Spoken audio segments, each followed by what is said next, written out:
কর্মচারী ভাইদেরকে আমি আমার অন্তরের অন্তঃস্থল থেকে অনেক অনেক ধন্যবাদ জ্ঞাপন করছি। তার সাথে সাথে বিভিন্ন প্রিন্ট মিডিয়া, ইলেকট্রিক মিডিয়া যারা আমাদের সাথে প্রায় 2.5 কিলোমিটার আমাদের সাথে এই মিছিলে হেঁটে আপনারা আমাদের সাথে ছিলেন, তার জন্য আপনাদেরকে অনেক অনেক কৃতজ্ঞতা এবং ধন্যবাদ জ্ঞাপন করছি।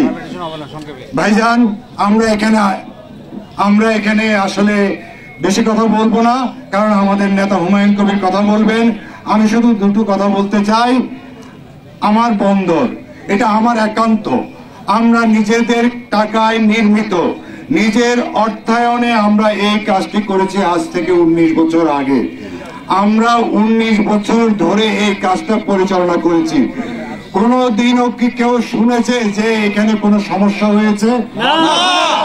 কোনদিনও কি কেউ শুনেছেন এখানে কোনো লস হয়েছে?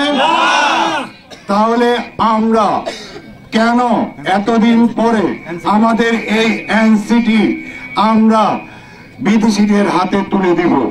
আমার মাথায় ধরে না। গত বছর আমরা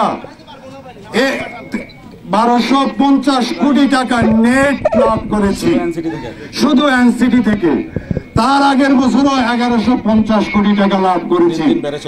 এভাবে দিন দিন আমরা আমাদের কন্টেইনার হ্যান্ডেলিং বেড়েই চলছে, যেটা দিয়ে আমরা আমাদের সকলের মান উন্নয়নের জন্য, সকল দেশের জন্য, কারণ আমরা দেশকে দিচ্ছি, সিটি কর্পোরেশনকে দিচ্ছি, স্কুল কলেজ মাদ্রাসা সবাইকে দিচ্ছি, পায়রা বন্দর, মংলা বন্দর যা আছে সবাইকে আমরা দিচ্ছি। আমরা মাদার বাড়ি তৈরি করছি। আমরা বে টার্মিনাল থেকে আমাদের উপরে 10,000 কোটি টাকা আমাদেরকে লোনের বোঝা আমাদের মাথার উপরে দিয়ে দিয়েছে। তারপরে সবকিছু মেনে নিয়েছি আমরা। শুধুমাত্র আমরা এনসিটি চাই, আমরা এনসিটি পরিচালনা করব। আমি একটা কথা বলি, বে টার্মিনালের 3টা প্রজেক্ট, একটা জাপান পেয়েছে, একটা ডিপি ওয়ার্ল্ড পেয়েছে, একটা চট্টগ্রাম বন্দর পেয়েছে।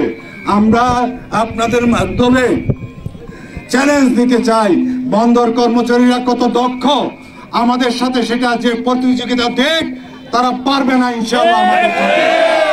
সেটাই আমাদের দক্ষতার একমাত্র মাপকাঠি। আমাদের এখানে কাউকে সাইড পাওয়ার আমাদের আত্মীয় না, মা বাপ না, ভাই বোন না, মাফিয়া হোক যাই হোক সে, আমরা চাচ্ছি যে ওপেন টেন্ডারের মাধ্যমে যদি কোনো কিছু করতে হবে, সেখানে আমাদের কোনো কিছু নাই। আমরা চাচ্ছি আমাদের ট্রাফিক স্টাফ, মেকানিক্যাল স্টাফ, আমাদের বিদ্যুৎ স্টাফ, সকল বিভাগের লোক এখানে চাকরি করে। এরা যদি এখানে চাকরি না করে অন্য কেউ চালায়, তাহলে লোকগুলো অন্য জায়গায় নিয়ে বেকার অবস্থায় ঘুমাবে, ভাই অলস হয়ে যাবে। এভাবে দেশটি আমরা অলস প্রতিষ্ঠানে পরিণত হবো। আর বেশি কিছু বলতে চাই।